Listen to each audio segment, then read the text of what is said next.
Hello everyone, I am Sandeep Kumar. I welcome to all of you on my YouTube channel Social with Sandeep.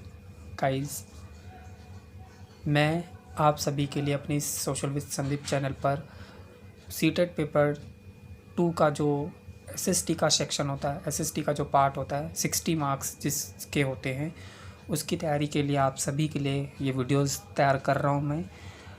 मुझे उम्मीद है कि आप इसको देखेंगे, ज़्यादा से ज़्यादा लोग समझेंगे और ज़्यादा से ज़्यादा बेहतर तरीके से इसको सीखेंगे कि मैं इसमें क्या आपको बता रहा हूँ, क्या पढ़ रहा हूँ, सुनेंगे और समझेंगे भी। आजकल सीटेट में अब आजकल मतलब कि एक बार तो हो चुका है सीटेट जिसमें नया पैटर्न आया। नया पैटर्न मीन्स कि स्टेटमेंट वाइज क्वेश्चन। अब ये दूसरी बार उस नए पैटर्न के बाद अब ये दूसरी बार पेपर हो रहा है जिसमें फिर से वही सेम एक पैटर्न तैयार होगा कि स्टेटमेंट में क्वेश्चंस आए जाएंगे, जिसमें बच्चे बहुत कन्फ्यूज़न होती है। क्यों होती है? क्योंकि स्टेटमेंट वाइज क्वेश्चन तभी सॉल्व कर पाते हैं बच्चे जब आपने एनसीईआरटी पढ़ी हो, सुनी हो या समझी हो, या फिर तीनों चीज़ें आपने की है। पहले क्या था? पहले हर एक क्वेश्चन सिंपल से उसके 4 ऑप्शन और 4 में से कोई एक सिलेक्ट कर लिया। अब थोड़ा सा पैटर्न चेंज हुआ है कि अब क्वेश्चंस आपको ऐसे दिए जाते हैं कि आपसे ये पूछा जाता है कि ये भी ऑप्शन है, ये भी ऑप्शन है, या दोनों है या कोई भी नहीं है। तो मतलब थोड़ा सा ट्रिकी बना दिया गया है जो बहुत कन्फ्यूज़न क्रिएट करता है, और इसी कन्फ्यूज़न को आप इस क्लास के थ्रू, इस चैनल पर आप अपनी कन्फ्यूज़न को दूर कर सकते हैं मेरे साथ इस क्लासेस में। मुझे उम्मीद है कि आप इस क्लास को बहुत प्यार स्नेह देंगे। आप सब्सक्राइब भी करें इस चैनल को, लोगों को शेयर करें। जो बच्चे हिंदी मीडियम में बहुत सारी वीडियोस ढूंढते हैं, एक्चुअल में उनको कन्फ्यूज़न होती है, मिल भी नहीं पाती है, अवेलेबल नहीं होती है, तो मैं आप सभी को एनसीईआरटी बेस्ड क्लास 6 की, क्लास 7 की, क्लास 8 की एनसीईआरटी जिसमें इतिहास, भूगोल और सामाजिक और राजनीतिक जीवन यानी कि हिस्ट्री, पॉलिटिकल और सोशल और पॉलिटिकल लाइफ, यानी कि ये तीनों बुक का जो एनसीईआरटी वो निचोड़ कराऊंगा। ठीक है, जो नए पैटर्न पर बेस्ड क्वेश्चन बन रहे हैं वो भी आपके इसी में सॉल्व होंगे, और जो पहले से क्वेश्चन जिस तरह से फ्रेमिंग हुई है उस तरह पे अगर क्वेश्चन बनते हैं वो भी इसमें कराएंगे। बस शर्त है कि आपको तसल्ली से वीडियो देखनी है और सुनते जाना है, करते जाना है तैयारी। आप लिख के करें, सुन कर के करें, समझ के करें, जैसे भी करना है, it is up to you. ठीक है, तो चलिए शुरू करते हैं। फाइनली इस क्लास को आगे बढ़ाते हैं। इससे पहले भी मैंने 2 या 3 वीडियो ऑलरेडी बना के रखी हुई हैं अपने ही इस चैनल पे, तो आप उसको जाके सर्च कर सकते हैं, देख सकते हैं सोशल विद संदीप चैनल पर। ठीक है, अब ये अगली वीडियो है तो शुरू करता हूँ मैं रीड करना। आप ध्यान से बिल्कुल देखिएगा। उत्तरी ध्रुव तथा दक्षिणी ध्रुव वृत्तों या वृत्त के बीच तापमान मध्यम होता है। तो आपसे ये क्वेश्चन पूछा जा सकता है कि मध्यम तापमान कहाँ पे पाया जाता है। ऑप्शंस आप जो मैंने बोला ना कथन के अनुसार, तो कथन में इस तरह से क्वेश्चन पूछे जा सकते हैं कि उत्तरी ध्रुव और दक्षिणी ध्रुव दोनों के बीच का तापमान मध्यम होता है, या फिर उत्तरी ध्रुव पे तापमान मध्यम होता है, या फिर दक्षिणी ध्रुव में तापमान मध्यम होता है, कहाँ। तो ऐसे क्वेश्चन हो सकते हैं। तो आपको ध्यान रखना कि दोनों ही ध्रुव के बीच तापमान मध्यम भी होता है और बहुत ज़्यादा अधिक भी होता है, लेकिन अधिक कहाँ पर होता है, ये भी अधिक वाला भी दोनों के बीच में ही है, लेकिन वो 0 डिग्री पर होता है। ठीक है, 0 डिग्री यानी कि जो आपकी विषुवत रेखा है वहाँ पे सबसे अधिक तापमान होता है, लेकिन उस 0 डिग्री से पहले जैसे कर्क रेखा और विषुवत रेखा है, कर्क रेखा और मकर रेखा है, उनके बीच में जो तापमान है वो मध्यम रहता है। जैसे कि उत्तरी और दक्षिणी ध्रुव के बीच में एक कर्क रेखा भी आती है और एक मकर रेखा भी आती है, तो वहाँ पे तापमान मध्यम होता है। तो ये ध्यान रखना है यहाँ पे कि उत्तरी ध्रुव और दक्षिणी ध्रुव में तापमान मध्यम होता है, लेकिन ये कर्क रेखा जो उत्तरी ध्रुव पर के बाद आती है और मकर रेखा जो दक्षिण ध्रुव के ऊपर आती है, और कर्क रेखा मकर रेखा के बीच में एक और रेखा है, वो है विषुवत रेखा। ठीक है, तो विषुवत रेखा के पास तापमान सबसे अधिक होता है, लेकिन उसके ऊपर और उसके नीचे जो कर्क और मकर रेखा है वहाँ पे तापमान मध्यम होता है, और उन्हीं के ऊपर और सबसे नीचे उत्तरी और दक्षिणी ध्रुव भी पाए जाते हैं। तो ये ध्यान रखना कि सबसे ऊपर और सबसे नीचे उत्तरी और दक्षिणी ध्रुव ऐसे हैं, फिर उनके नीचे कर्क रेखा और मकर रेखा ऐसे एक एक ऊपर एक नीचे, ऊपर वाले में कर्क रेखा और दक्षिणी ध्रुव के थोड़ा सा ऊपर मकर रेखा, फिर बीच में इन दोनों रेखाओं के बीच में विषुवत रेखा। तो ऐसे ध्यान रखना है। तो ठीक है, आगे क्या लिखा है, जिसे शीतोष्ण कटिबंधीय कहा जाता है। तो शीतोष्ण कटिबंधीय क्यों कहा जाता है, क्योंकि यहाँ पे शीत यानी कि ठंडा मौसम रहता है, मध्यम तापमान होता है, तो ज़्यादा प्रॉब्लम या समस्याएं लोगों को नहीं होती है। मतलब जो लोग इस तरह के मौसम में हमेशा रह रहे होंगे तो उनको वो दिक्कत ना के बराबर होती है। ठीक है, हमारे भारत की जो जलवायु है वो अलग ही है ना। हमारे जो भारत की जलवायु है वो थोड़ा अलग है, परिवर्तित होती रहती है ना, समय समय के अनुसार में चेंज आता है। तो जहाँ की जलवायु में ना के बराबर चेंज होता है तो वहाँ पे मौसम कुछ अलग ही होते हैं। ठीक है, आगे लिखा हुआ है, यह सूर्य क्षितिज से ज़्यादा ऊपर ना होने के कारण, यहाँ सूर्य जो है तापमान मध्यम क्यों होता है, इसका कारण भी समझ लो, क्योंकि कारण के अनुसार भी क्वेश्चन पूछे जा रहे हैं कि दोनों ध्रुवों के बीच तापमान मध्यम क्यों होता है। इसका कारण क्या है, क्योंकि सूर्य यानी कि जो सूरज है वो क्षितिज से ज़्यादा ऊपर ना होने के कारण ये ध्रुव ठंडे पाए जाते हैं। तो ये ध्यान रखना कि तापमान मध्यम क्यों होता है, कहाँ पर होता है, मैंने बताया ना, सॉरी, तापमान मध्यम मैंने बता दिया है आपको कि तापमान का मध्यम कहाँ पर होता है और अधिक कहाँ पर होता है। ये ध्यान रखना, कंफ्यूज नहीं होना है। तापमान उत्तरी और दक्षिण ध्रुव, जाहिर सी बात है, सबसे अपर पार्ट और सबसे लोअर पार्ट, मतलब अगर सबसे नीचे दक्षिणी भारत और सबसे ऊपर उत्तरी भारत में जाओगे तो दोनों जगह ठंडा इलाका है। ठीक है, दूसरी बात, इनके बीच में बोला है, तो इनके बीच में आपको ध्यान आएगा, सडन जो बच्चे ध्यान नहीं देंगे तो वो सीधा से सीधा विषुवत रेखा पे टिक कर देंगे, है ना, या विषुवत रेखा या काल्पनिक रेखा भी लिखा आ सकता है, तो आप इस पर ना टिक कर दो कहीं। लेकिन ये ध्यान रखो कि विषुवत रेखा से पहले और उत्तरी और दक्षिण ध्रुव के बाद, यानी उत्तरी ध्रुव के बाद कर्क रेखा आती है और दक्षिण ध्रुव के थोड़ा सा ऊपर मकर रेखा आती है, फिर कर्क रेखा और मकर रेखा के बीच में आपका विषुवत रेखा आता है जो 0 डिग्री पर, या काल्पनिक रेखा 0 डिग्री को दिखाती है। ठीक है, वहाँ पे 0 डिग्री वाला यानी कि काल्पनिक रेखा या विषुवत रेखा जो पृथ्वी के 2 हिस्सों को अलग होता दिखाती है या अलग करती है।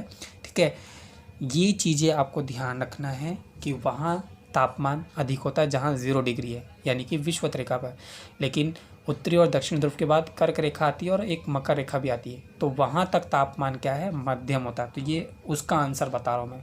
ठीक है, कंफ्यूज नहीं होना है। तो पता चल गया ना, जो ऊपर स्टार्टिंग में लिखा हुआ है कि उत्तरी और दक्षिणी ध्रुव के बीच तापमान मध्यम होता है, तो कहाँ होता है, जो कर्क रेखा और मकर रेखा के आसपास का जो पूरा क्षेत्र है वो। ठीक है, और क्यों कम होता है, इसका कारण क्या है, प्रश्न में आ सकता है। तो इसका कारण मैंने बता दिया कि वहाँ पे जो सूर्य है वो ज़्यादा ऊपर नहीं हो पाता है या ज़्यादा ऊपर नहीं जा पाता है, इस कारण से वहाँ पर जो इलाका है, जो क्षेत्र है, वो ठंडा ही बना रहता है। ठीक है, आगे लिखते हैं, टोंगा द्वीप। तो अब ये टोंगा द्वीप क्या है, आगे देखते हैं कि टोंगा द्वीप प्रशांत महासागर में स्थित है। आपसे ये क्वेश्चन 1 नंबर में ही मतलब सारे होते हैं, तो ये बिना स्टेटमेंट वाले क्वेश्चन में आ सकते हैं ना, इसमें कोई स्टेटमेंट की ज़रूरत इतनी ज़्यादा नहीं है, लेकिन स्टेटमेंट के बिना भी ये क्वेश्चन बन सकता है। आपको ऑप्शन में क्वेश्चन में ऐसे दे देगा कि इनमें से कौन सा एक द्वीप प्रशांत महासागर में स्थित है, तो कौन सा एक द्वीप है जो प्रशांत महासागर में, तो ऑप्शन सारे दे देंगे, उसमें से एक टोंगा भी होगा, एक यहाँ पे उसी के आगे देखो लिखा है मैंने मॉरिशस द्वीप। तो आपको पूछा क्या है कि प्रशांत महासागर में, अब प्रशांत महासागर में तो आपको टोंगा द्वीप भी दे देगा, मॉरिशस द्वीप भी दे देगा और लक्षद्वीप दे देगा, या फिर इनमें से कोई भी नहीं ऐसा ऑप्शन दे देगा। तो आपको टोंगा द्वीप भी दिया है कि टोंगा द्वीप है, मॉरिशस द्वीप है, या दोनों हैं, या फिर इनमें से कोई भी नहीं है। तो अब 4 ऑप्शन इस तरह से दे दिए। लेकिन आपको, अगर आपने मेरी इस क्लास को देखा है, पढ़ा है, तो आपको समझ में आ जाएगा कि नहीं भैया, टोंगा द्वीप होता है जो प्रशांत महासागर में, ठीक है, प्रशांत महासागर में टोंगा द्वीप है। मॉरिशस द्वीप कहाँ पर है? हिंद महासागर में, ठीक है।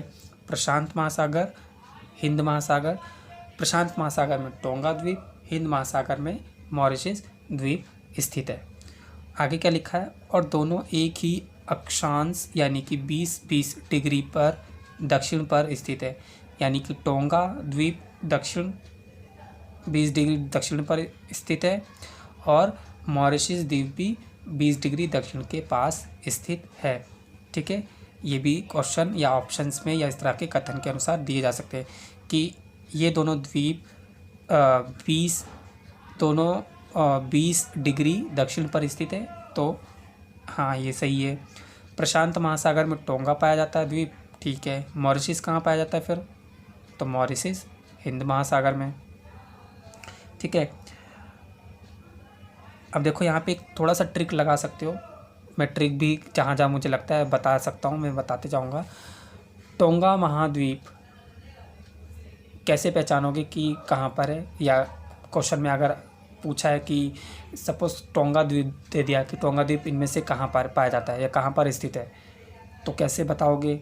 या अगर ऐसे पूछा कि प्रशांत महासागर में इनमें से कौन सा द्वीप पाया जाता है या कौन सा द्वीप स्थित है, तो ऐसे ही इसको याद रख लेना कि टोंगा और एक प्रशांत, यानी कि एक प्रशांत नाम का लड़का है जिसको उसको क्या कर दिया हमने? टोंग दिया। प्रशांत नाम के एक लड़के को हमने टांग दिया, ठीक है। कि प्रशांत बहुत शैतानी करता है, इधर उधर कूदता रहता है, भागता रहता है, तो उसको मैंने टांग दिया ताकि वो इधर से ना उधर से कहीं से कूदे नहीं और भागे नहीं। वो बहुत तंग करता है, शैतान है। तो मैंने क्या करा? प्रशांत को मैंने टांग दिया।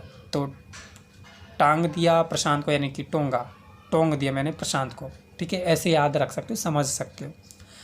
मॉरिशस फिर अपने आप ही आप क्लियर कर दोगे कि जब वो प्रशांत महासागर में, तो ये हिंद महासागर में ऑटोमेटिक आप टिक कर जाओगे, ठीक है। दोनों में एक खास बात क्या है? अभी बताया कि दोनों में खास बात क्या है कि दोनों एक ही अक्षांश पर है। एक अक्षांश रेखा होती है और एक देशांतर रेखा है। अक्षांतर और देशांतर दो होता है ना। देशांतर मतलब कि आपका नीचे से ऊपर पूरा ऐसे, मतलब एक जैसे स्ट्रेट लाइन कह लो कि नीचे की स्ट्रेट लाइन से लेके बिल्कुल आप, यानी कि जैसे हम कहते हैं ना टो टू हेड, CDP वाले सेक्शंस में हम जानते हैं ना कि अंगूठे से लेकर के सर तक, है ना। आप उसमें पढ़ते हो ना कि पेरिफेरल और इस तरह का कोई एक टर्म्स है कि आपका इस तरह से जो डेवलपमेंट है वो कैसे होता है। तो यहाँ पे मैं इसे जस्ट आपको बता रहा हूँ कि जो अक्षांतर और देशांतर में रेखाओं में कहाँ कैसे देखते हो। देशांतर जो पूरा नीचे से ऊपर की ओर जाता है, यानी दक्षिणी ध्रुव से उत्तरी ध्रुव, और अक्षांश रेखा क्या होती है? जो आपका एक सर्कल वाइज होता है मिडल में, वो मिडल वाली लाइंस जितनी भी होती है ना ऐसे सर्कल में घूमती जाती है, वो सारी अक्षांश रेखाएं होती हैं। देशांतर रेखाएं जो दक्षिणी ध्रुव से उत्तरी ध्रुव और या उत्तरी ध्रुव से दक्षिणी ध्रुव की ओर घूमते हुए आती हैं, वो होती है सारी देशांतर रेखाएं। तो ये दोनों जो द्वीप है ये दक्षिणी अक्षांश पर स्थित है और कितने डिग्री पे? दोनों ही 20-20 डिग्री पर स्थित है।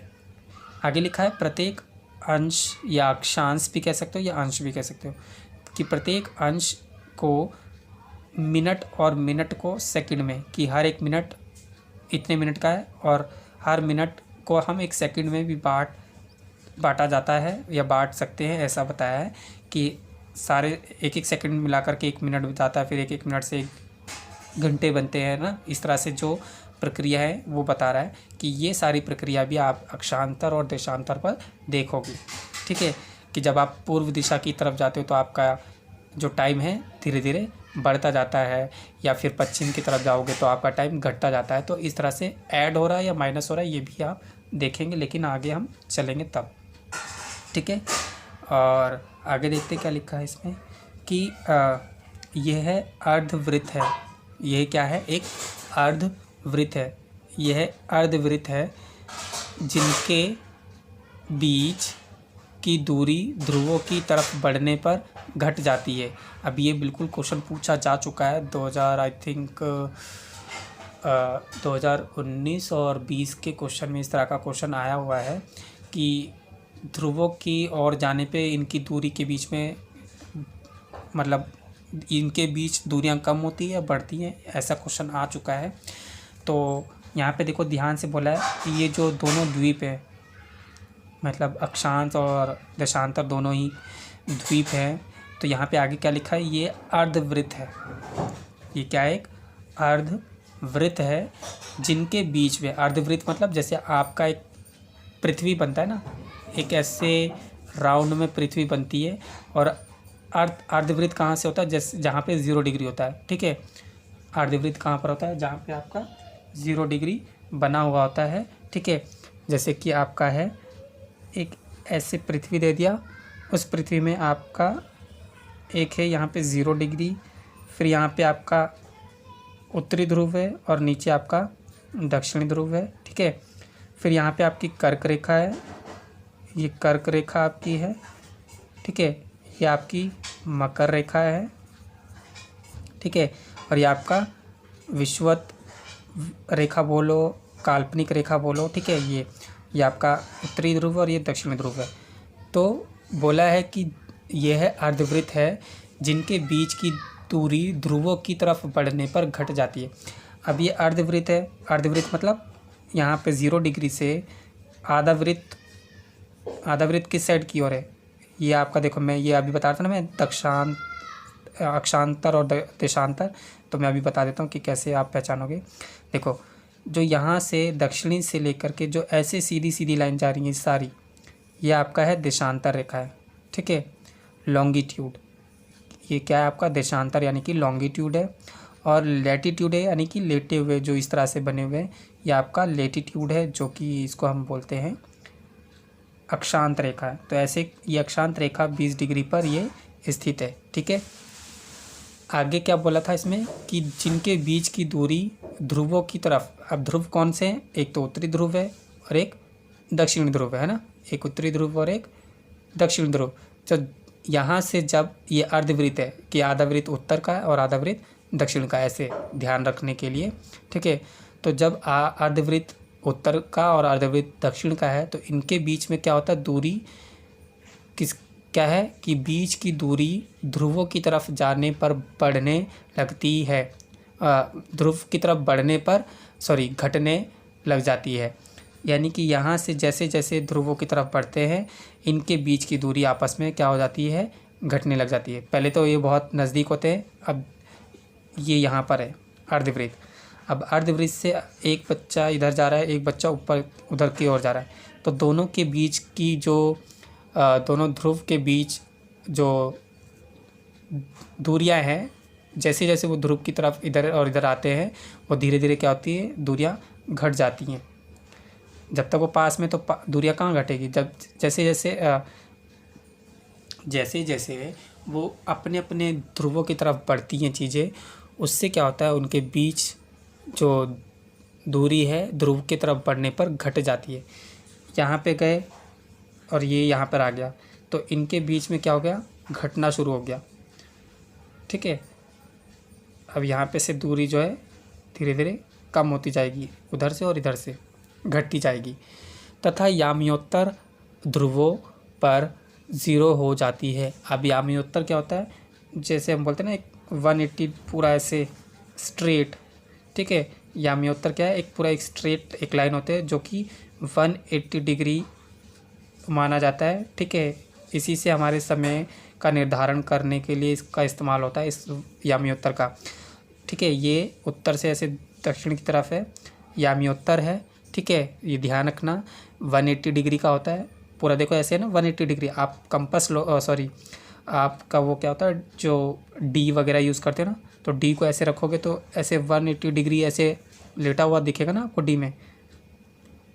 जब आप ऐसे इस तरह के शेप में एक डी को रखोगे यूँ, तो डी में इधर तो 90 डिग्री बन जाएगा और ये पूरा लाइन आपका 180। तो ये वाला जो 180 का है, इसी को याम्योत्तर बोलते हैं। क्या बोल रहा है आगे कि याम्योत्तर ध्रुवों पर 0 हो जाती है, यही सभी याम्योत्तर मिलती हैं, यहीं पे सभी याम्योत्तर क्या होती है, मिलती है, और यहीं से समय का जो कहते हैं ना निर्धारण इस तरह से शुरू हो जाता है। आगे देखते हैं ग्रीनिच, ठीक है। ग्रीनिच क्या है, जहाँ ब्रिटिश राज की वेधशालाएँ हैं। तो ग्रीनिच क्या है, ये ध्यान रखना कि ग्रीनिच जहाँ राजकीय वेधशालाएँ हैं, तो आपसे पूछा जा सकता है कि राजकीय वेधशालाएँ कहाँ पर है, तो ग्रीनिच में है, ठीक है। जहाँ से गुजरने वाली याम्योत्तर पूर्व और पश्चिम की ओर गिनती शुरू की जाएगी। तो राजकीय वेधशाला ग्रीनिच, ठीक है। और ग्रीनिच से ही क्या होता है, जो याम्योत्तर है वो पहले पूर्व और फिर पश्चिम की ओर इनकी गिनती शुरू की जाती है। यानी कि मैंने अभी बताया ना कि समय का निर्धारण कि कितना समय टाइम इस जगह का है, कितना समय टाइम उस जगह में हो रहा है, तो ये सारा निर्धारण हम इसी तरह से करते हैं याम्योत्तर के द्वारा।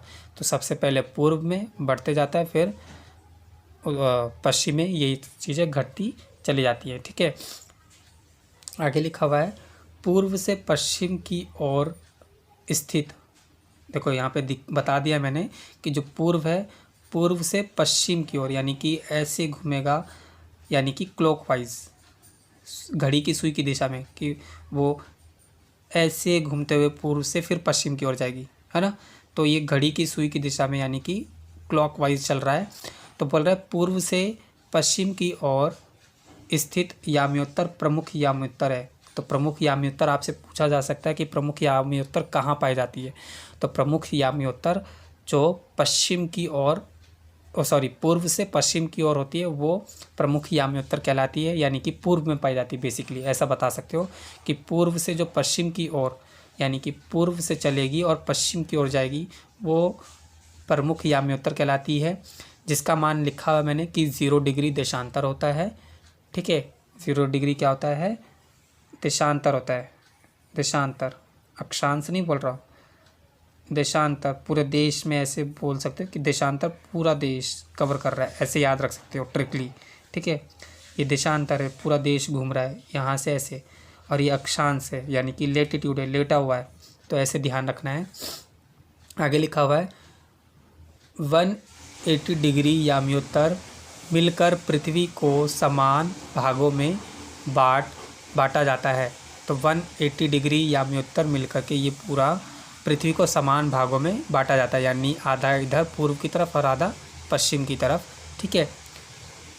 आगे क्या लिखा हुआ है, वास्तव में 180 डिग्री पूर्व और 180 डिग्री पश्चिम, यानी कि 180 डिग्री पूर्व और 180 डिग्री पश्चिम याम्योत्तर एक ही रेखा पर स्थित है। एक ही रेखा पर दोनों स्थित है, 180 डिग्री पूर्व भी और 180 डिग्री पश्चिम भी। आगे क्या लिखा हुआ है, ये बहुत अच्छी बातें हैं, समझने के लिए है, समझेंगे। हिंदी मीडियम में बहुत से बच्चे हैं जिनको दिक्कत होती है, टाइम नहीं मिल पाता है पढ़ने का, तो वो इस वीडियो के थ्रू अपनी चीज़ों को सुन करके अपने टाइम के अकॉर्डिंग मैनेज कर सकते हैं अपनी चीज़ों को, ठीक है। जो जॉब कर रहे हैं, जो घर के कामकाज में भी लगे होते हैं लोग और फिर पढ़ भी रहे हैं, तो उनको अपना टाइम इस तरह से मिल सकता है कि वो अपनी इस चीज़ों को इस क्लास के थ्रू मैनेज कर सकते हैं, ठीक है। आगे क्या लिखा हुआ है, असम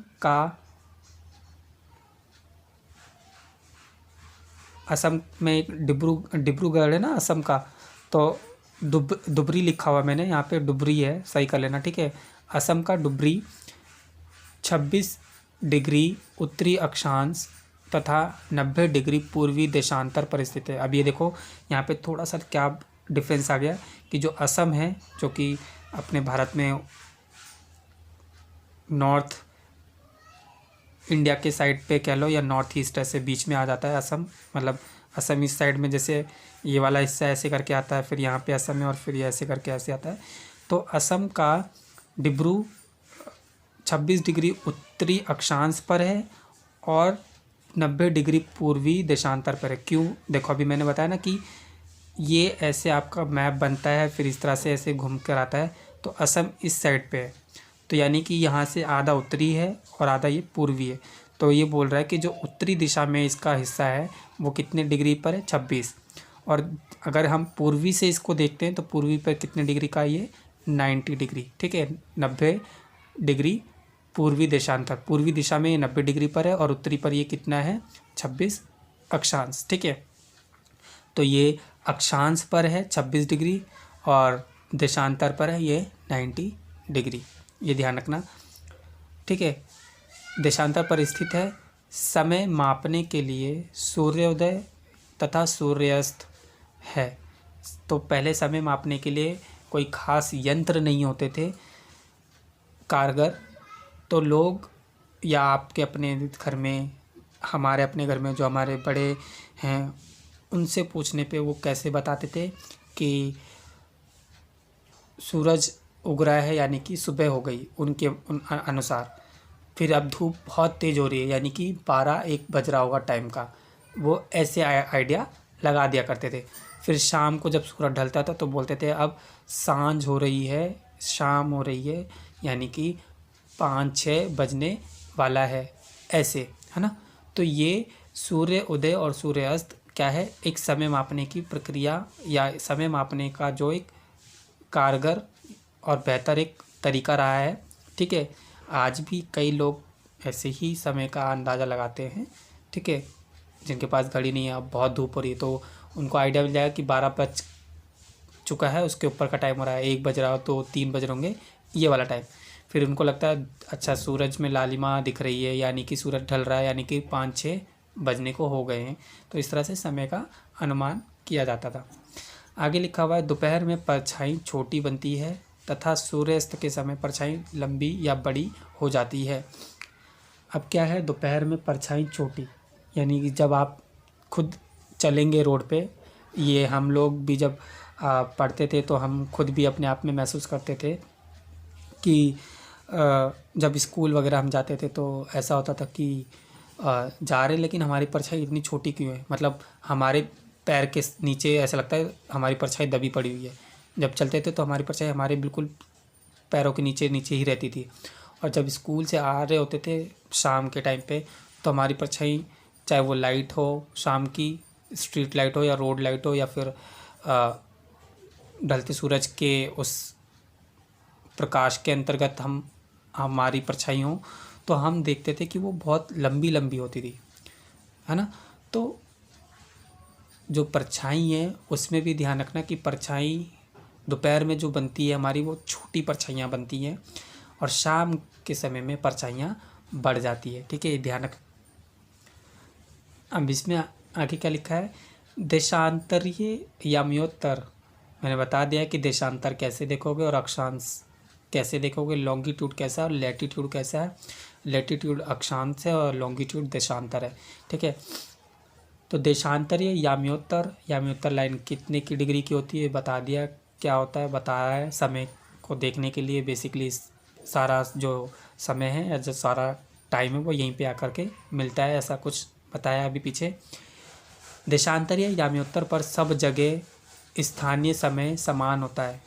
मैंने बताया था ना अभी कि ऐसे सर्कल बना हुआ है जिसमें से 180 डिग्री ये है, तो यहाँ पे सब समान होते हैं, फिर उसके बाद धीरे धीरे समय बढ़ता जाता है और यहाँ पे घटता जाता है, ऐसे कि पूर्व से पश्चिम की ओर। बताया था ना अभी मैंने कि पूर्व से पश्चिम की ओर याम्योत्तर जो दिशाएं वो चलती दिखेंगी, ठीक है।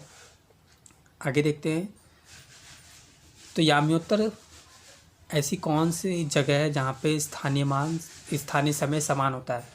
आपसे क्वेश्चन पूछा जा सकता है कि वो कौन सी जगह है जहाँ पे स्थानीय समय समान होते हैं, तो वो कहाँ पर होते हैं, याम्योत्तर पर होते हैं, ये ध्यान रखना, ठीक है, याम्योत्तर पर। आगे लिखा है गुजरात के द्वारका। अब द्वारका दिल्ली में भी है और द्वारका गुजरात में भी है, तो खैर दिल्ली में जो रह रहे होंगे लोग उनको आइडिया होगा कि हाँ द्वारका है, लेकिन जो दिल्ली में ही खुद पहली बार आते हैं, जैसे कभी आप घूमने आए हैं, पेपर सेंटर पड़ गया तो उस पर्पज़ से आ गए, या अपने फ्रेंड के यहाँ पर आए, तो जो व्यक्ति दिल्ली में नहीं पता जैसे कि द्वारका है भी जगह, तो उन्हें बोलो अचानक से कि द्वारका से आए, द्वारका से आए हो, गुजरात से आए हो, कोई कोई समझ जाता है, क्योंकि हो सकता है वो खुद ही गुजरात का हो या कभी गुजरात में विज़िट किया हो कहीं उस व्यक्ति ने, और वो द्वारका पे गया हो, द्वारका गुजरात का जो है ना। तो इस तरह से आप देखेंगे कि गुजरात के द्वारका और असम के डिब्रूगढ़, तो ये ध्यान रखना, डिब्रूगढ़ कहाँ पर है, डिब्रूगढ़ असम में है, और द्वारका कहाँ पर है, गुजरात में। ठीक है, तो द्वारका जो कि गुजरात तथा असम के डिब्रूगढ़ के स्थानीय समय में 1 घंटा 45 मिनट का अंतर होगा या पाया जाता है, ये ध्यान रखना। गुजरात आपका बिल्कुल इधर साइड में है और आपका असम इधर साइड में, तो ऐसे ये मेल हुआ है। ठीक है, आपका एक मैप है ना, ऐसे करके यू बनकर आता है और ऐसे करके फिर ये इधर से, फिर ये मतलब एक जस्ट शेप बता रहा हूँ आपको मैं। फिर आपका यहाँ पे गुजरात है और यहाँ पर असम है, तो ये ऐसे करके मेल मिलाप हो रहा। तो यहाँ पे बोल रहा है कि इन दोनों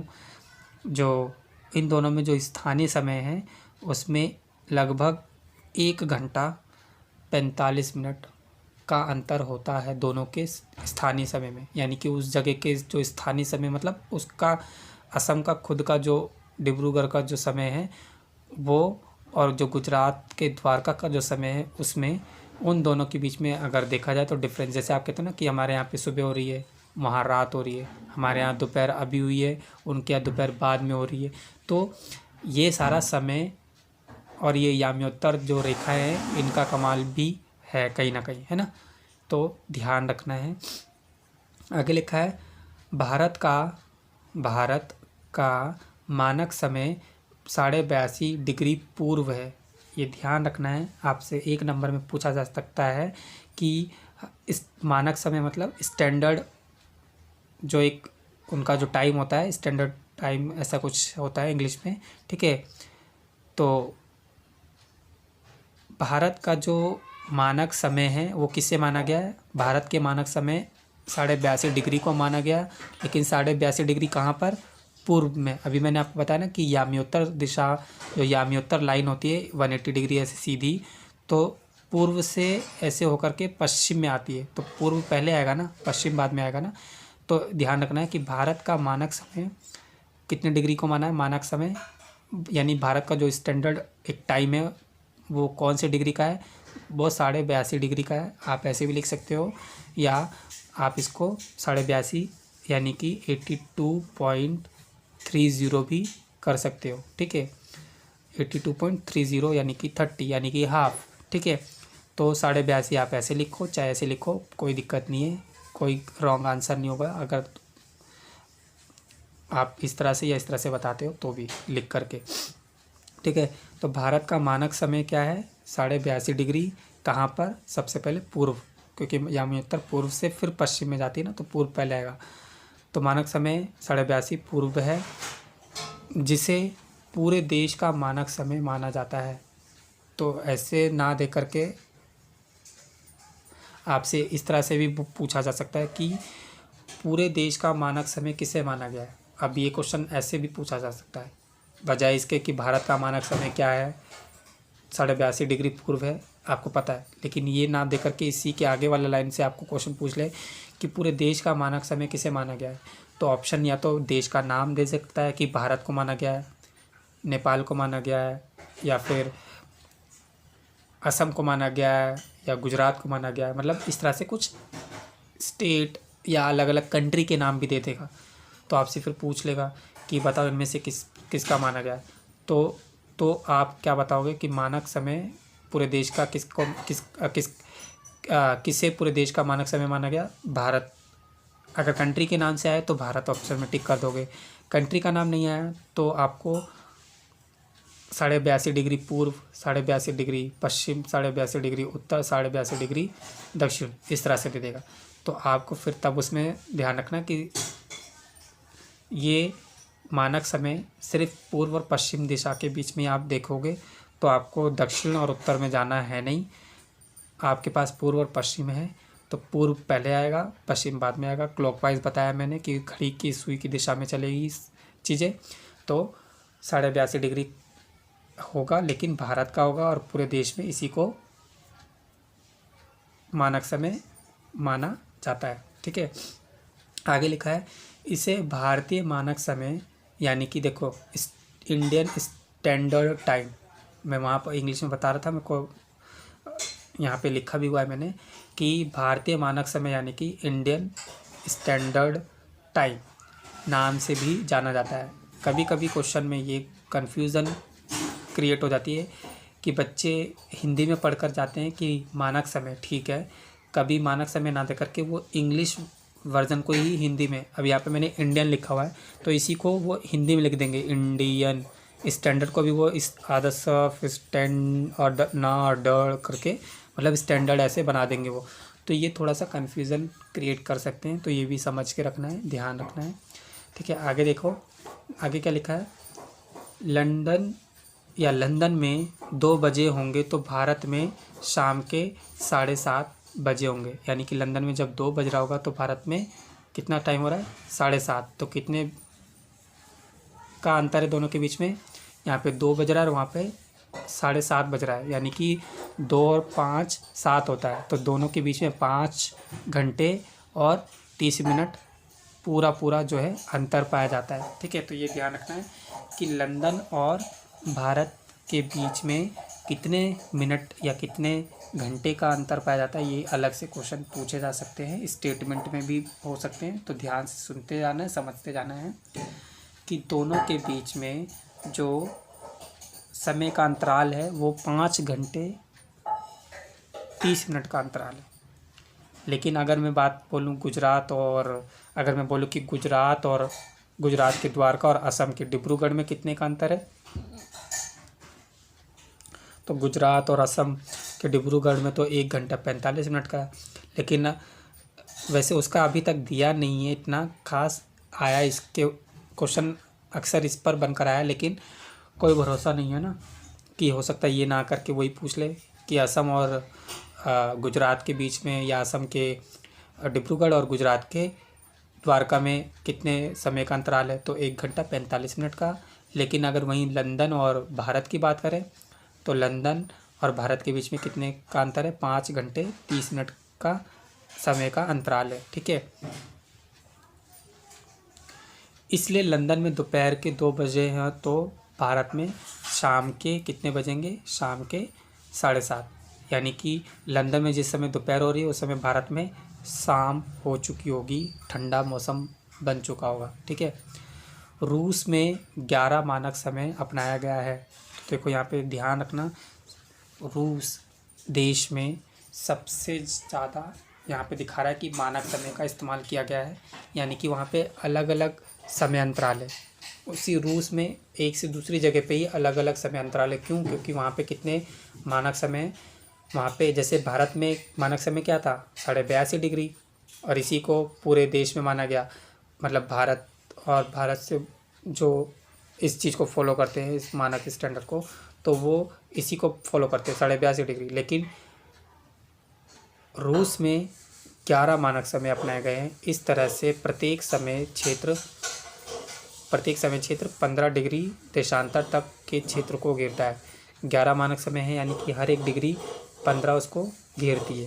ठीक है, तो आप 15 और बटे में मतलब वो कहते हैं, अगर पूरा ऐसे सर्कल देखो तो 360 ऐसे बनता है ना, 15 ऐसे करके डिवाइड करोगे तो आपका ऑटोमेटिक एक आंसर आएगा जो आपको बता देगा कि कितने मिनट का गैप होता है। जैसे आप कहते हैं ना कि समय अंतराल हो जाता है, वो 4 लीप ईयर आता है, तो लीप ईयर में भी वो जो टाइम है चेंज होता है, तो वो क्यों होता है, क्या है, वो भी ऐसे डिवाइड करोगे। ठीक है, इस तरह से करके बता सकते हो। अपने अक्ष पर घूमना पृथ्वी का घूर्णन कहलाता है। तो घूर्णन मतलब घूमते रहना। देखो कैसे याद रख सकते हो कि अपने ही अक्ष पर घूमना, घूर्णन में देखो घ पहले ही आ रहा है, घूमना में भी घू, घूर्णन में भी घू, तो घूमता है पृथ्वी जब अपने अक्ष पर, घूमने के लिए घूर्णन। लेकिन बोला कि तथा एक ही स्थिर कक्ष में पृथ्वी की गति को, यहाँ पे देखो घूम रहा है तो घूर्णन लिख दिया, लेकिन वो पृथ्वी गति कर रही है तो उसको हमने क्या बोलते हैं, परिक्रमा या परिक्रमण कहा गया है। ठीक है, तो जब पृथ्वी अपने ही अक्ष पर रह करके ऐसे घूम रही होती है उसी अपने ही अक्ष पे, तो उसको हम कहते हैं घूर्णन। ठीक है, लेकिन जैसे ही पृथ्वी की गति एक स्थिर कक्ष में होती है, एक ही स्थिर कक्ष में वो घूम रही होती है, तो उसको हम बोलते हैं परिक्रमण करना। ठीक है। प्रदीप्ति वृत्त क्या है, ये भी क्वेश्चन पूछा जा सकता है ऑप्शन में भी और कथन के अनुसार भी। प्रदीप्ति वृत्त जो ग्लोब पर दिन तथा रात को बांटता है। तो पृथ्वी के जैसे दो हिस्से बांटने में आपका वो विषुवत रेखा या काल्पनिक रेखा मदद करती है ना। उसी तरह से पृथ्वी पे जो दिन और रात का समय आप देखते हैं कि एक शाम होती है, रात होती है, आप सो जाते हो, फिर सुबह का मौसम होता तो आप उठ रहे होते हैं, ऐसा। तो वो दिन और रात कौन बांटता है, कौन विभाजित करता है? एक प्रदीप्ति वृत्त है, वो ग्लोब को दिन और रात के समय के अनुसार विभाजित करने में मदद करता है। कौन? प्रदीप्ति वृत्त। आगे लिखा है प्रदीप्ति वृत्त अक्ष के साथ नहीं मिलता है, यानी कि ये किसी भी अक्ष पर नहीं मिलता है। प्रत्येक मतलब ऐसे बना होगा कुछ, वो जैसे एक पृथ्वी ऐसे बना दी, ठीक है, और आपकी पृथ्वी थोड़ी सी ऐसे टिल्ट हो गई है, मतलब जैसे मान लो एक सीधी लाइन है, ठीक है, वो थोड़ी सी ऐसे संरचना बनी हो टिल्ट, तो ये कभी भी मिलती नहीं है। देखो ये वाली लाइन इधर है, वो लाइन उधर है, तो ये ऐसे घूमती रहेगी और यहाँ पे भी मिलेगी नहीं, क्योंकि ये दोनों ही एक दूसरे से क्रॉस पे है।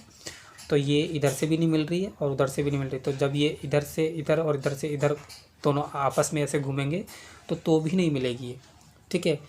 तो प्रदीप्ति वृत्त क्या करती है, हमारे ग्लोब को दिन और रात में बांट देती है, जो कभी भी अक्ष पर नहीं मिलती है। प्रत्येक 4 वर्षों में बचे हुए 6 घंटे मिलकर 24 घंटे यानी कि एक दिन बनाता है।